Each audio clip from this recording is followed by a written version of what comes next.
Welcome to another episode of The Quest for Self. I'm your host, Allie, and I want to thank you so much for being with me here today. Let me start by asking you a question. Have you ever been living your life on autopilot and suddenly one day you just wake up? Not because something dramatic happened, not because someone forced you out, but because for the first time, you hear this small whisper inside you, something along the lines of, this life doesn't feel like mine. It's wild how quietly we can lose ourselves. It's not something that happens in one big moment. It actually happens really slowly in the routines, the expectations, in the things we convince ourselves we should want. One day you look around and realize you've been building your life around a timeline, not around your truth. Your friends are getting married, having babies, buying homes, and without noticing, you start checking those boxes too. Not because they light you up, but because you don't want to be the one who falls behind. And then comes the scary part, that moment where you're forced to ask yourself, if I took away the pressure, the expectations, the timeline, what do I actually want? For me, that wake up moment came after 8 years in a relationship. 8 years of comfort, familiarity, and a version of myself that I thought was enough. Until I realized it wasn't my life anymore. And every time I say 8 years, it still feels unreal. Those years flew by. Like I blinked and a whole chapter just disappeared. And here's the scary part. During all that time, I didn't know what I truly wanted. I didn't know myself. I didn't even know my needs. I didn't know what happiness looked like for me. What I did know was that I was unhappy. I didn't know why. I didn't know how to fix it. And I didn't know how to leave it. It was comfortable. It was familiar. And when something becomes all you've ever known, leaving it feels impossible. Today, I want to talk about that, not to center the episode around me, but because my story might sound a lot like yours. Sometimes we don't step into these life milestones because we genuinely want them. Sometimes we step into them because we're under pressure. Not the obvious kind, the subtle kind of pressure.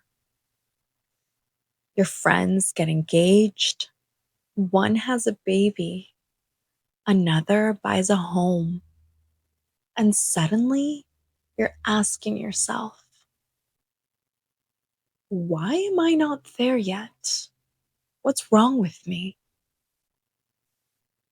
And you start mirroring their timeline.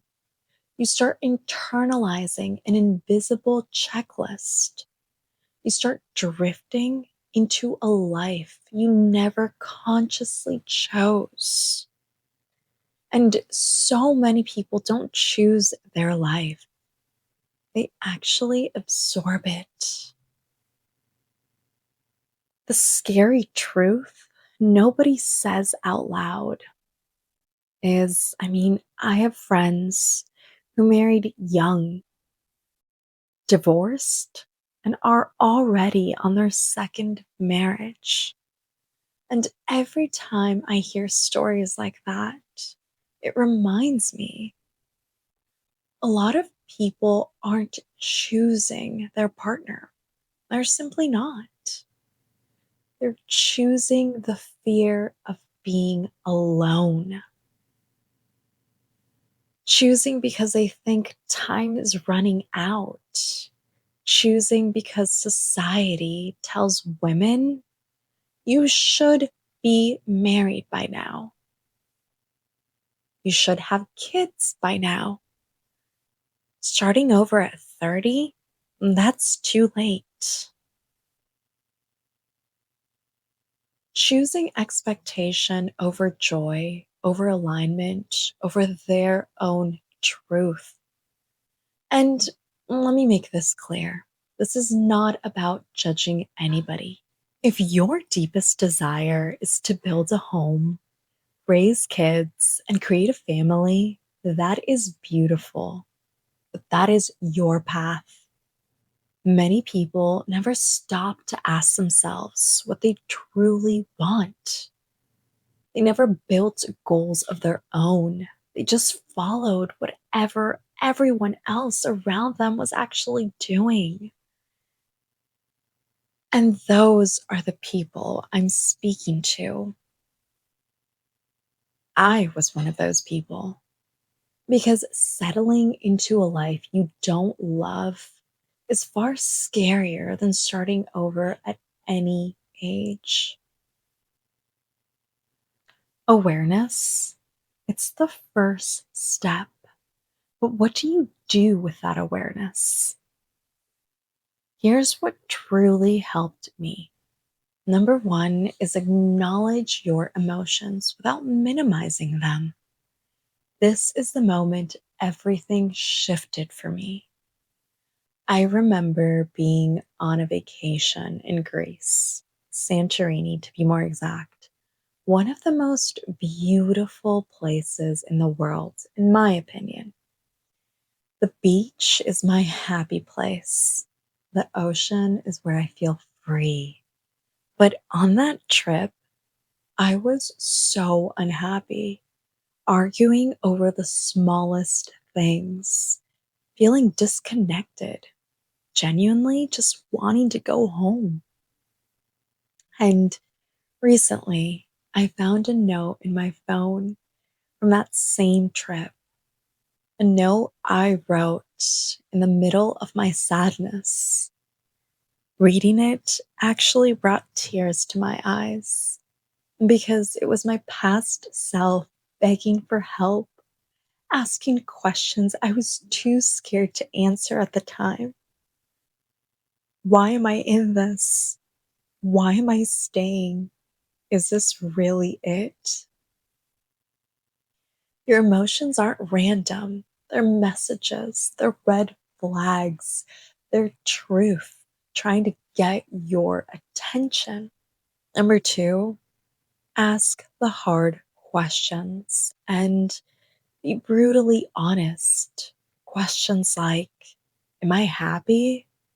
Do I feel expanded by this relationship?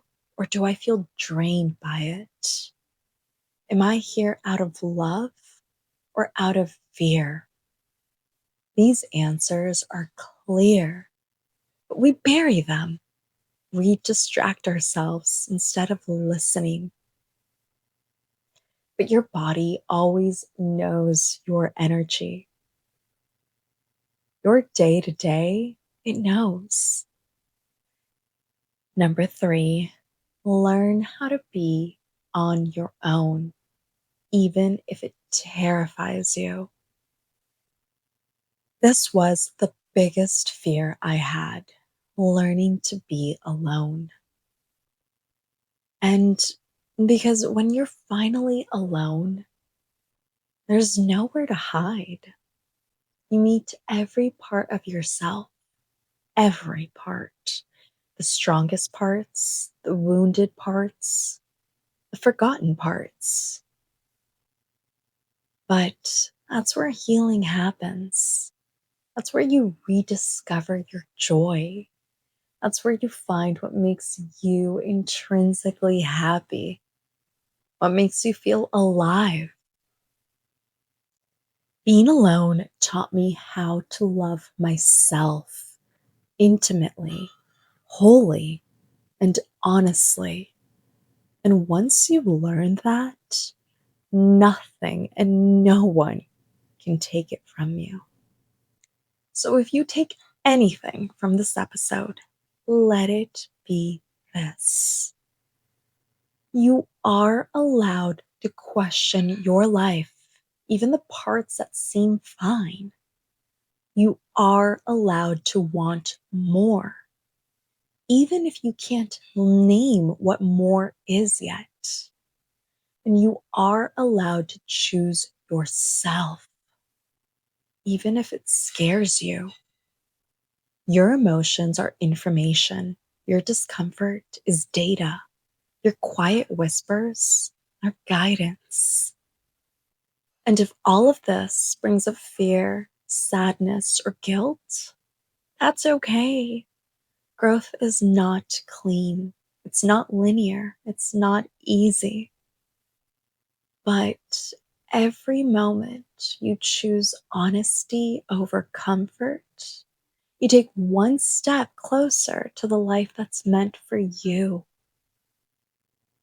And every step, even the tiny ones, they all lead you to a better version of yourself. Always. Tonight, I want you to write down one question. What do I actually want? And answer it honestly, even if the answer scares you, even if it changes everything. Because that honesty, that's the beginning of your alignment. So here's the question I want you to carry with you, not just today, but tomorrow, next week, and every time you feel yourself slipping back into autopilot. Am I choosing this life because I truly want it, or because it's all I've ever known? Sit with it. Let it challenge you. Let it guide you back to yourself. And remember, starting over is not failure. It's a return to your truth, a return to your joy, a return to the version of you that you were always meant to become. Thanks so much for listening to this episode of The Quest for Self. I really hope this episode resonated with you. And if it did, don't forget to follow, like, share, and subscribe. It would mean the world. Also, don't forget to follow us on social media, The Quest for Self.